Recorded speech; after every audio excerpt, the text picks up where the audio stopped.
Halo Sobat Daring, kami dari kelompok 5 kelas B mata kuliah Biostatistik. Pada kesempatan kali ini kami akan menjelaskan mengenai distribusi sampling dan estimasi. Sebelumnya kami akan memperkenalkan diri kami terlebih dahulu. Yang pertama ada Dinda Bila Salwa Cikal.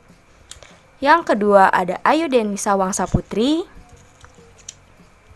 Dan yang ketiga ada Theo Phoebe Abigail. Langsung aja kita mulai ke video pembahasannya. Assalamualaikum warahmatullahi wabarakatuh.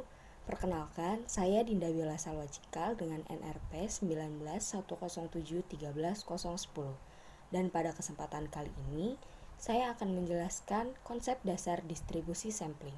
Ada beberapa istilah-istilah yang harus kita ingat. Yang pertama adalah populasi. Populasi adalah keseluruhan pengamatan yang ingin diteliti atau yang menjadi perhatian kita. Atau dengan kata lain, populasi adalah seluruh hal yang ingin kita periksa. Banyaknya pengamatan dalam populasi disebut dengan ukuran populasi yang dilambangkan dengan huruf N besar. Yang kedua adalah sampel. Sampel adalah bagian dari populasi yang memiliki karakteristik yang sama dengan populasi.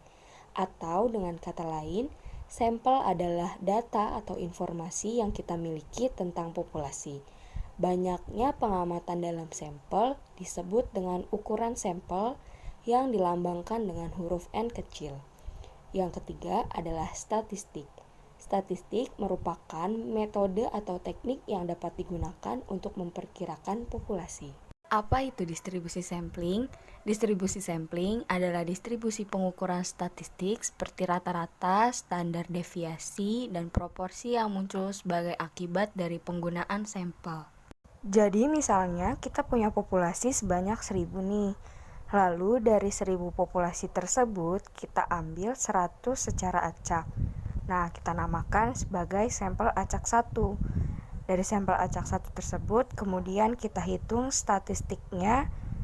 Misalnya kita menghitung rata-ratanya dan simpangan bakunya. Maka nantinya kita akan mendapatkan X bar 1 dan S1-nya kan. Nah, kemudian kita kembalikan lagi 100 sampel tadi ke populasi. Kita acak lagi. Kemudian kita ambil lagi 100 sampel yang nantinya kita namakan sebagai sampel acak 2. Dari sampel acak 2 tadi kita hitung lagi statistiknya, kita hitung rata-ratanya, dan kita hitung simpangan bakunya. Maka nanti akan kita dapatkan X bar 2 dan S2-nya. Sampai seterusnya. Misalkan kita pengen ngambilnya sampai 10 kali. Jadi kan nanti sampel acak yang kita dapatkan ada 10 ya. Tentu nantinya akan ada rata-rata dari misalnya X bar 1, X bar 2 sampai X bar 10. Dan juga nantinya akan ada simpangan baku dari simpangan baku 1, simpangan baku 2 sampai dengan simpangan baku 10. Nah, dari semua data tersebut nantinya dia akan membentuk sebuah distribusi atau disebut juga dengan distribusi statistik. Distribusi statistik tersebut dikenal dengan istilah distribusi sampling. Distribusi sampling juga memiliki beberapa jenis. Yang pertama adalah distribusi sampling rata-rata, yang kedua distribusi sampling proporsi, yang ketiga distribusi sampling beda 2 rata-rata, dan yang keempat adalah distribusi sampling beda 2 proporsi. Selanjutnya, saya akan menjelaskan secara satu persatu dari beberapa jenis-jenis distribusi sampling tersebut. Yang pertama adalah distribusi sampling rata-rata. Nah, teman-teman, pada distribusi sampling rata-rata, dia mempunyai beberapa ketentuan loh. Ketentuan yang pertama yaitu apabila populasi dengan rata-rata mu X dan simpangan baku sigma X diambil sampel berukuran N secara berulang tanpa pengembalian, maka akan diperoleh distribusi sampel rata-rata yang mempunyai rumus sebagai berikut. Rumus pertama untuk rata-rata yaitu mu X bar sama dengan mu X. Rata-rata keseluruhan atau rata-rata dari distribusi sampling ini nilainya pasti akan sama dengan rata-rata populasi. Selanjutnya untuk rumus simpangan baku dia terbagi menjadi dua. Yang pertama untuk rumus simpangan baku populasi terbatas, rumusnya adalah sigma X bar sama dengan sigma X dibagi dengan akar N kecil dikali dengan akar N besar dikurang N kecil dibagi dengan N besar dikurang 1. Sedangkan untuk rumus simpangan baku pada populasi tidak terbatas yaitu sigma X bar sama dengan sigma X dibagi dengan akar N kecil. Nah, dari kedua rumus tersebut dapat terlihat perbedaannya. Untuk populasi terbatas, di situ diketahui jumlah atau banyaknya populasi atau yang dilambangkan dengan N besarnya. Nah, sedangkan pada populasi tidak terbatas tidak diketahui berapa banyaknya atau jumlahnya populasi atau N besarnya tidak ada. Untuk ketentuan kedua pada distribusi sampling rata-rata yaitu apabila populasi dengan rata-rata atau mu X dan simpangan baku atau sigma X diambil sampel berukuran N secara berulang dengan pengembalian, maka akan diperoleh distribusi sampel rata-rata dengan rumus. Yang pertama, untuk rumus rata-ratanya mu X bar sama dengan mu X. Untuk rumus simpangan bakunya, sigma X bar sama dengan sigma X dibagi dengan akar N. Dan ketentuan selanjutnya yaitu untuk distribusi normal atau distribusi sampling rata-ratanya, rumusnya yaitu Z sama dengan X bar dikurang mu dibagi dengan sigma X bar. Berikut adalah contoh soal dari distribusi sampling rata-rata. Diketahui bahwa upah per jam para pekerja PT Gebiar memiliki tingkat upah rata-rata Rp500 per jam dan simpangan baku Rp60. Berapa probabilitas bahwa upah rata-rata 50 orang pekerja yang merupakan sampel random akan berada di antara Rp510 dan Rp520? Langsung saja kita menuju ke pembahasan atau penyelesaian dari soal tersebut. Pada soal tersebut, diketahui bahwa rata-rata atau mu-nya adalah sebesar 500, sedangkan simpangan baku atau standar deviasinya adalah 60, jumlah sampelnya adalah 50, dan yang ditanyakan adalah berapa probabilitas apabila rata-ratanya berada di antara 510 dan 520. Oke, langsung saja. Hal yang pertama harus kita cari adalah berapa simpangan bakunya. Nah, untuk rumus simpangan baku ini, pada soal ini kita menggunakan rumus simpangan baku populasi tidak terbatas. Mengapa demikian? Jika ukuran populasi tidak diketahui dalam soal, maka langsung saja kita asumsikan bahwa soal tersebut merupakan soal dari populasi tidak terbatas, yaitu dengan rumus sigma X bar sama dengan sigma dibagi akar dari banyaknya sampel. Langsung saja kita masukkan angkanya. Sigma X bar sama dengan, tadi kita ketahui bahwa simpangan baku atau standar deviasinya itu adalah 60. Jadi 60 kita bagi dengan akar 50. Hasilnya adalah 8,485.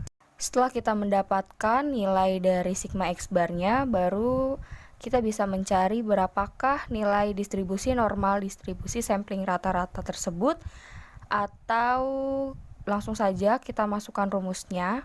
Z sama dengan X bar dikurang mu dibagi dengan sigma X bar. Nah, dari sini kita bagi dua. Yang pertama itu untuk X bar dengan jumlah 510. Langsung saja kita masukkan ke dalam rumus angkanya, maka yang akan didapat adalah Z sama dengan 510 dikurang 500 dibagi dengan 8,485. Hasilnya adalah 1,18. Untuk X selanjutnya, untuk X bar selanjutnya yang kedua dengan nilai 520, langsung saja kita masukkan ke rumus juga. Z sama dengan 520 dikurang 500 dibagi dengan 8,485, maka hasil yang didapatkan adalah 2,36. Nah, nanti akan didapatkan bahwa P 1,18 kurang dari Z kurang dari 2,36. Apabila kita gambar bentuk kurvanya, nantinya akan seperti ini. Dan ada daerah arsir atau daerah yang bertemu antara 510 dan 520. Untuk mencari besaran probabilitas di antara kedua ini, maka yang perlu dilakukan yaitu P2 kita kurangi dengan P1 atau 0,4909 dikurangi dengan 0,3810. Hasilnya adalah 0,1099 atau apabila kita bulatkan menjadi 11%. Jadi probabilitas bahwa upah rata-rata dari sampel ini yang berada di antara Rp510 dan Rp520 adalah 0,1099 atau 10,99 atau 11%. Selanjutnya yang kedua adalah distribusi sampling proporsi. Di sini bisa kita lihat terdapat sedikit teori dari distribusi sampling proporsi. Secara konsep, kita memiliki rata-rata di mana rata-rata distribusi samplingnya ini akan sama dengan rata-rata dari populasi, yaitu berdasarkan dari proporsinya itu sendiri, yaitu X per N atau kejadian dibagi dengan total populasi. Selanjutnya, untuk rumus standar deviasi dibagi menjadi dua.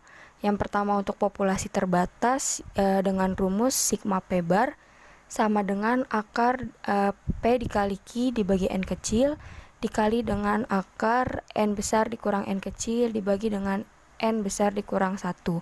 Untuk rumus populasi tidak terbatasnya yaitu sigma P bar sama dengan akar dari P dikali Q dibagi N kecil. Apabila Q-nya tidak diketahui, maka kita bisa ganti dengan 1 dikurang P. Nah, apabila P sama dengan X per N, di mana X menyatakan banyaknya peristiwa sukses dari sampel yang berukuran N, yang besar N-nya adalah lebih dari sama dengan 30, maka P akan menyebar normal dengan rumus sebagai berikut, yaitu mu P bar sama dengan P atau rata-rata distribusi sampling proporsi akan sama dengan besarnya proporsi, dan sigma P bar sama dengan akar dari P dikali Q dibagi N. Maka didapatkan rumus dari distribusi Z-nya yaitu P bar dikurang mu P bar dibagi dengan sigma P bar sama dengan P bar dikurang P dibagi dengan sigma P bar atau rata-rata proporsi dikurang dengan proporsi dibagi dengan simpangan baku dari proporsinya. Berikut adalah contoh soal dari distribusi sampling proporsi. Diketahui bahwa 2% barang kiriman adalah cacat. Maka berapakah probabilitas bahwa suatu pengiriman sebanyak 400 barang terdapat 3% atau lebih yang cacat?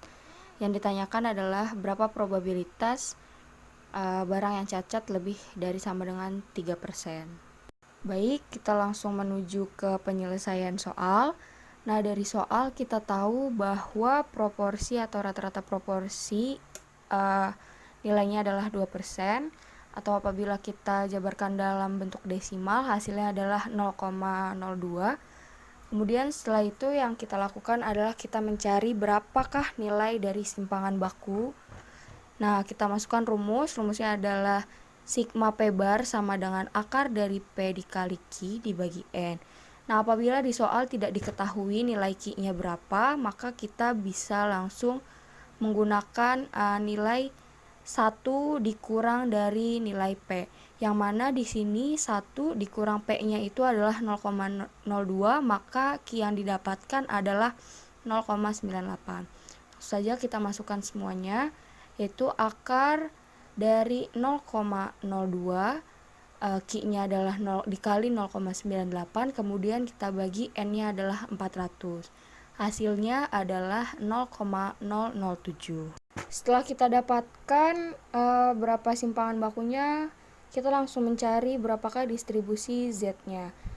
Kita masukkan ke rumus, Z sama dengan P bar dikurang P dibagi dengan sigma P bar, yang mana P bar yang ingin dicari tadi adalah di dalam soal 3% atau apabila diubah ke bentuk desimal menjadi 0,03. Kemudian kita kurang dengan proporsi yang sudah kita dapat tadi adalah 0,02 dan dibagi dengan simpangan bakunya yaitu 0,007. Kemudian didapatkan hasilnya adalah 1,43. Sampai sini belum selesai. Untuk mencari berapakah hasil probabilitasnya, kita gambarkan kurva di samping kanan sini. Sudah ada bentuk kurva maksud saya. Kemudian kita lihat ini ada titik 0 dan 1,43 dari yang tadi kita dapatkan itu. Kemudian kita lihat bahwa tadi yang diminta di soal adalah proporsinya lebih dari sama dengan 0,3. Maka daerah yang akan diarsir adalah daerah sebelah kanan dari bagian sini, bagian 1,43, karena lebih dari 0,03 di sebelah sini. Nah, kemudian kalau kita sudah cari daerah arsirnya, kita langsung bisa mengetahui berapakah hasil dari proporsi, yaitu proporsi dari Z yang lebih dari 1,43 sama dengan 0,5, kita kurangi dengan hasil dari Z skor 1,43 yaitu 0,4236. Hasil yang didapatkan adalah 0,0764. Maka didapatkan bahwa probabilitas pengiriman barang yang cacat lebih dari 3% adalah sebanyak 76,4%. Yang ketiga adalah distribusi sampling beda 2 rata-rata. Apabila sampel-sampel bebas berukuran N1 dan N2 diambil dari dua populasi yang besar dengan nilai tengah μ1 dan μ2 dan standar deviasi sigma 1 dan sigma 2, maka akan didapatkan beda rata-rata sampel yang akan menyebar mendekati distribusi normal dengan rumus sebagai berikut. Yang pertama yaitu diketahui bahwa mu X bar 1 dikurang X bar 2 hasilnya akan sama dengan mu1 dikurang mu2. Yang kedua, sigma X bar 1 dikurang X bar 2 sama dengan akar dari sigma 1 kuadrat per N1 ditambah sigma 2 kuadrat per N2. Dengan hasil Z sama dengan dalam kurung X bar 1 dikurang X bar 2 tutup kurung dikurang dengan μ1 dikurang μ2 dibagi dengan berikut adalah contoh soal dari distribusi sampling proporsi. Misalkan, rata-rata pendapatan manajer dan karyawan biasa per hari masing-masing adalah Rp50.000 dengan simpangan baku Rp15.000 dan Rp12.000 dengan simpangan baku Rp1.000. Jika diambil sampel random manager sebanyak 40 orang dan karyawan biasa sebanyak 150 orang, maka tentukanlah 1. Beda rata-rata pendapatan sampel, 2. Simpangan baku rata-rata pendapatan sampel, dan yang terakhir tentukan probabilitas beda rata-rata pendapatan manajer dan karyawan biasa apabila lebih dari Rp35.000. Untuk penyelesaian dari soal tersebut, kita susun terlebih dahulu apa saja yang kita ketahui dari soal. Yang pertama, diketahui bahwa μ1 atau rata-rata pendapatan manajernya sebesar Rp50.000. Kemudian μ2 atau rata-rata pendapatan dari karyawannya adalah Rp12.000 dan simpangan baku atau sigma 1 dari pendapatan manajer ini sebesar Rp15.000 dan sigma 2 atau simpangan baku dari pendapatan karyawan sebesar 1.000, kemudian sampel yang diambil dari manajer sebesar 40 dan sampel yang diambil dari karyawan atau N2-nya ini adalah sebesar 150. Langsung saja kita jawab. Pertama-tama kita mencari rata-ratanya terlebih dahulu. Seperti yang sudah saya sebutkan di awal, untuk rumus rata-ratanya yaitu mu X1 dikurang mu X2 akan sama dengan mu1 dikurang mu2. Langsung saja kita masukkan angkanya, yaitu mu1 nya tadi 50.000 dan mu2 nya adalah 12.000. Maka 50.000 dikurang 12.000 hasilnya adalah 38.000. Kemudian untuk simpangan baku kita masukkan ke rumus, yaitu sigma X1 dikurang sigma X2 sama dengan akar dari sigma 1 kuadrat dibagi N1 ditambah dengan sigma 2 kuadrat dibagi dengan N2. Kita langsung saja masukkan angkanya, yaitu untuk sigma 1 adalah 15.000, kita kuadratkan, kita bagi dengan N1-nya yaitu 40. Kemudian kita tambahkan dengan sigma 2. Sigma 2-nya adalah 1000, kita kuadratkan juga. Kemudian dibagi dengan N2 yaitu 150. Maka hasil yang didapatkan adalah 2373,11. Kemudian yang terakhir yang kita cari adalah berapa probabilitas beda rata-rata pendapatan dari manajer dan karyawan biasa apabila lebih dari 35.000. Maka langsung saja kita masukkan rumus dari distribusi normalnya, yaitu Z sama dengan dalam kurung X bar 1 dikurang X bar 2 tutup kurung dikurang dengan dalam kurung mu 1 dikurang mu 2 tutup kurung dibagi dengan simpangan bakunya. Langsung saja tadi kita masukkan ke dalam rumus angka-angkanya. Tadi adalah yang diminta dalam soal adalah apabila lebih dari 35.000. Langsung saja ini kita masukkan 35.000 dikurang dengan rata-rata yang sudah kita dapatkan di atas, yaitu 38.000. Kemudian kita bagi dengan simpangan baku yang sudah kita dapatkan tadi sebesar 2.373,111.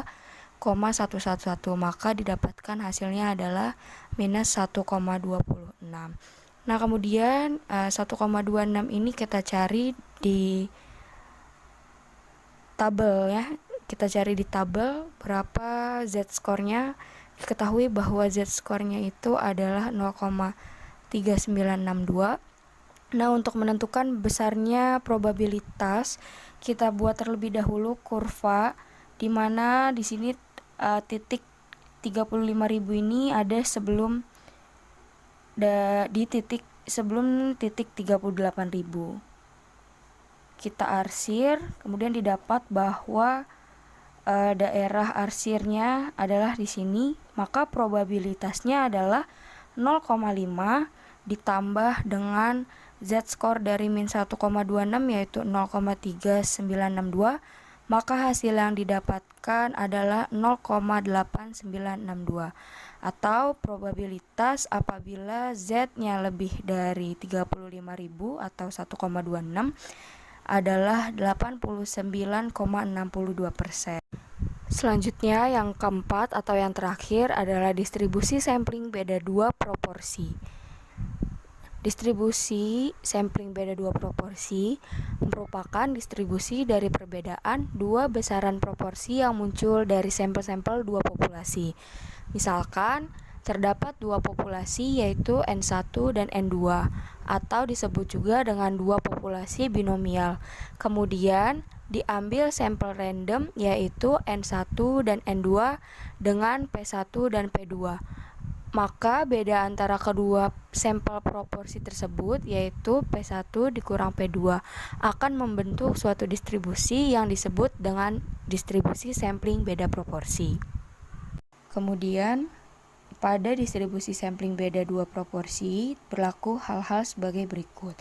Yang pertama, apabila kita ingin mencari rata-ratanya, rumusnya yaitu mu P1 dikurang P2 sama dengan P1 dikurang P2, atau dengan kata lain, rata-rata dari proporsi 1 dikurang proporsi 2 hasilnya akan sama dengan proporsi 1 dikurang proporsi 2. Sedangkan untuk mencari simpangan bakunya, kita gunakan rumus sigma P1 dikurang P2 sama dengan akar dari P1 dikali 1 min P1 per N1 ditambah P2 dikali 1 min P2 dibagi dengan N2.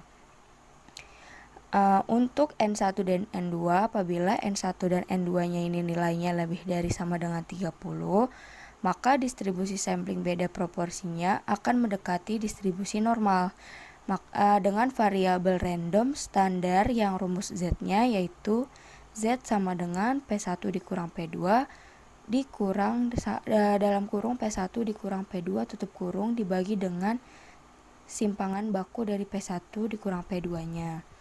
Kemudian di sini terdapat catatan bahwasanya proporsi 1 dikurang proporsi 2 hasilnya akan sama dengan X1 dikali N1 dikurang dengan X2 dikali N2. Kedua, central limit theorem. Dalil teori central limit ada 4.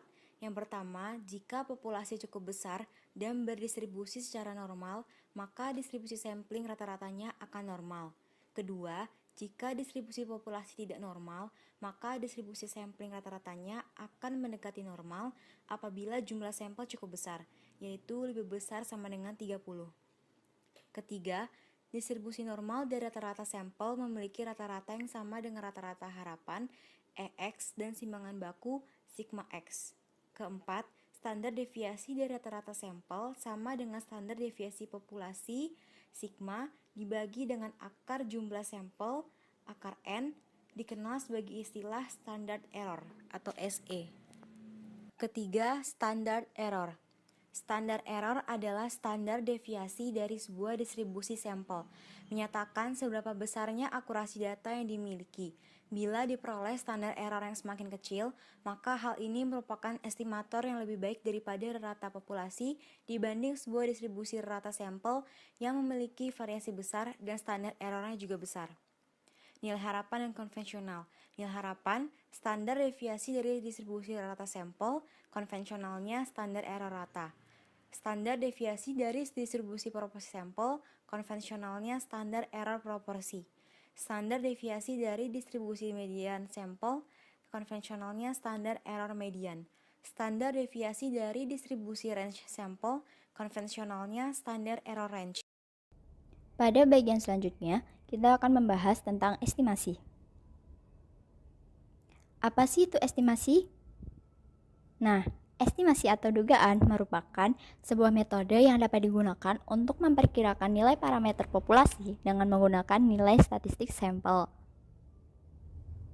Selanjutnya, kita akan membahas apa saja sih syarat untuk dapat dikatakan sebagai estimator yang baik. Yang pertama, tidak bias.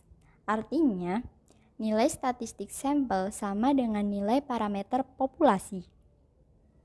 Yang kedua, efisien. Artinya, estimator memiliki nilai variasi terkecil. Dan yang ketiga adalah konsisten. Berarti, berapapun besarnya sampel pada interval mengandung nilai parameter yang diestimasi. Selanjutnya, bagaimana sih sifat estimasi itu? Yang pertama, semakin lebar interval estimasi, maka semakin kecil probabilitas terjadinya kekeliruan. Yang kedua, semakin lebar interval estimasi, semakin kecil ketepatannya, maka semakin sedikit kadar informasi yang terdapat di dalamnya. Yang ketiga, semakin sempit interval estimasi, semakin besar probabilitas terjadinya kekeliruan, maka semakin banyak kadar informasi yang terdapat di dalamnya. Selanjutnya, kita akan membahas tentang jenis-jenis estimasi. Kali ini, kita akan membahas tentang estimasi titik terlebih dahulu. Apa itu estimasi titik? Estimasi titik merupakan salah satu jenis estimasi yang menggunakan nilai statistik sampel untuk memperkirakan atau mengestimasi nilai parameter populasi. Estimasi titik merupakan nilai tunggal yang berasal dari suatu sampel dan kemudian digunakan untuk memperkirakan nilai populasi. Artinya, estimasi titik ini hanya menceritakan sebagian kisah dari keseluruhan kisah yang ada, atau dengan kata lain, estimasi titik ini hanya menceritakan sebagian data dari keseluruhan data yang ada. Selanjutnya, kita akan membahas tentang rumus-rumus apa saja yang berkaitan dengan estimasi titik. Yang pertama, yaitu rumus untuk menentukan mu atau rata-rata. Kali ini, mu digantikan dengan X bar, yaitu X bar sama dengan sigma X dibagi dengan N. Yang kedua, rumus untuk menentukan sigma atau standar deviasi yang kali ini digantikan dengan S kuadrat. S kuadrat sama dengan sigma dalam kurung X dikurangi dengan X bar dikuadratkan dibagi dengan N dikurang 1, di mana X sama dengan nilai sampel, S kuadrat merupakan standar deviasi, N merupakan banyaknya sampel, dan X bar merupakan mean atau rata-rata sampel. Selanjutnya, contoh soal tentang estimasi titik. Yang pertama, BBI ingin memperkirakan rata-rata umur pembeli televisi. Mereka memilih sampel berisikan 50 pembeli terakhir dengan menentukan umur masing-masing pembeli dan juga memperhitungkan rata-rata umur pembeli dalam sampel tersebut. Maka, yang disebut dengan estimasi titik adalah sampel yang diambil dari rata-rata populasi tersebut. Contoh soal kedua. Ani ingin mengetahui rata-rata waktu belajar yang dihabiskan oleh 50 orang teman lesnya untuk belajar menyelesaikan soal integral dalam 1 minggu yang lalu. Maka yang dikatakan sebagai estimasi titik yaitu sampel yang merupakan rata-rata dari populasi tersebut. Estimasi selang.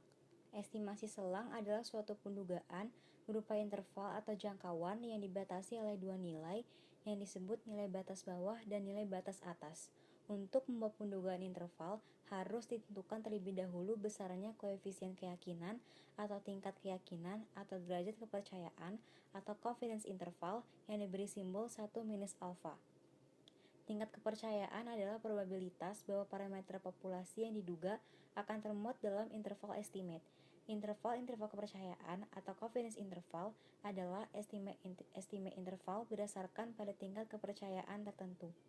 Confidence interval atau confidence limit adalah luas area di bawah kurva normal yang ditentukan dengan persentase, misalnya 90%, 95%, dan 99%. Dasar estimasi interval ini menunjukkan bahwa sampel yang diambil dari suatu populasi akan berdistribusi normal, sekitar mu, dengan simpangan baku atau standard error yang merupakan sifat dari distribusi sampling. Dengan hal itu, dapat ditentukan jarak minimum dan maksimum letak nilai mu. Rumus ini merupakan rumus jika standar deviasi atau sigma atau simpangan baku diketahui. X minus Z alpha dibagi 2 dikali sigma dibagi akar N lebih kecil daripada mu, mu lebih kecil daripada X ditambah Z alpha dibagi 2 dikali sigma dibagi akar N. X merupakan nilai rata-rata sampel pada populasi, sigma merupakan simpangan baku populasi, N banyaknya data, Z nilai dari tabel normal, dan alfa merupakan peluang tingkat kesalahan. Berikut ini adalah tabel kurva normal. Seperti yang sudah saya jelaskan sebelumnya, tingkat kepercayaan atau confidence interval dapat ditentukan dengan persentase ada 3, yaitu 90%, 95%, dan 99%. Berdasarkan skor Z atau nilai Z-nya, 90% itu 1,645, 95% 1,960, dan 99% 2,575. Berikut ini adalah contoh soal. Dari suatu sampel random, sebanyak 100 orang ibu hamil yang diambil di Kabupaten Cianjur didapatkan Hb atau hemoglobin darah yaitu 9,6 gram persen. Simpangan baku di dalam populasi 5 gram persen. Dengan confidence interval 90% akan menghasilkan kadar Hb ibu hamil di Kabupaten Cianjur adalah. Dari soal di atas dapat diketahui X-nya 9,6 gram persen, N atau banyak sampelnya 100, sigma-nya 5 gram persen, confidence intervalnya 95%, nilai Z-nya itu 1,96. Dapat dilihat dari tabel kurva normal yang sudah dijelaskan sebelumnya.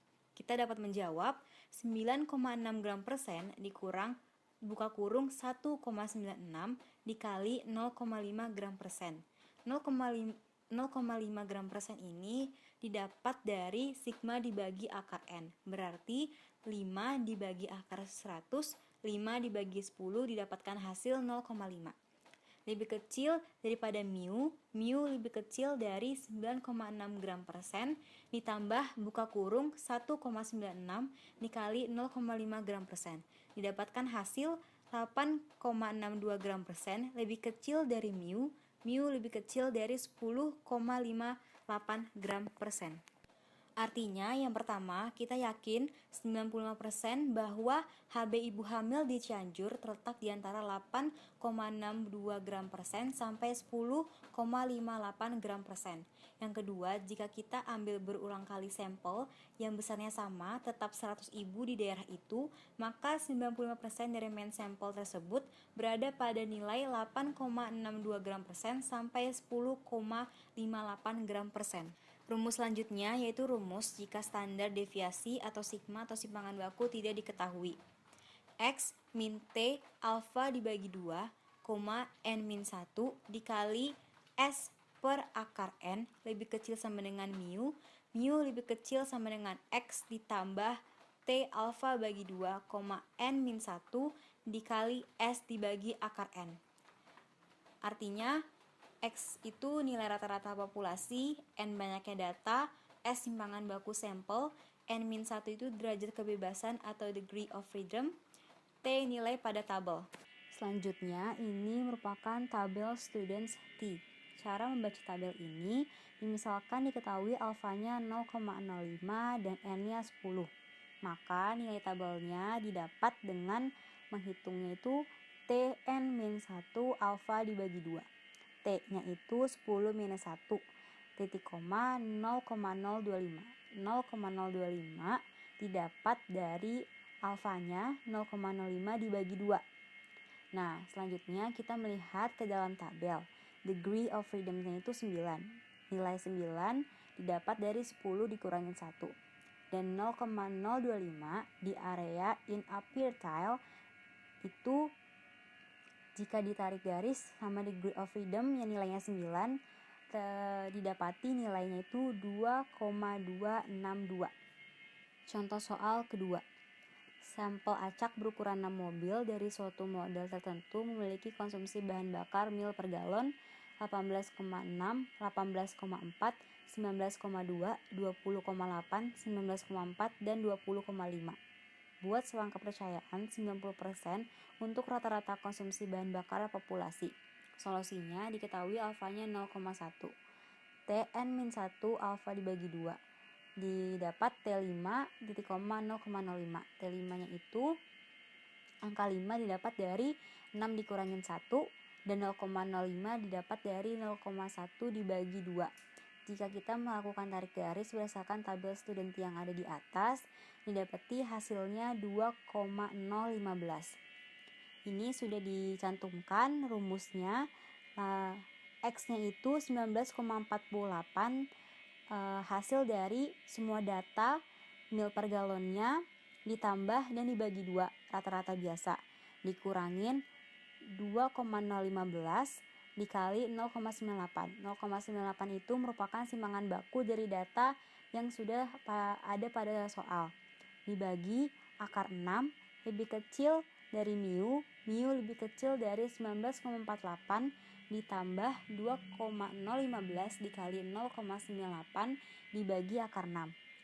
Maka hasil akhirnya 18,67 lebih kecil daripada mu lebih kecil daripada 20,29. Sekian penjelasan dari kelompok kami. Terima kasih.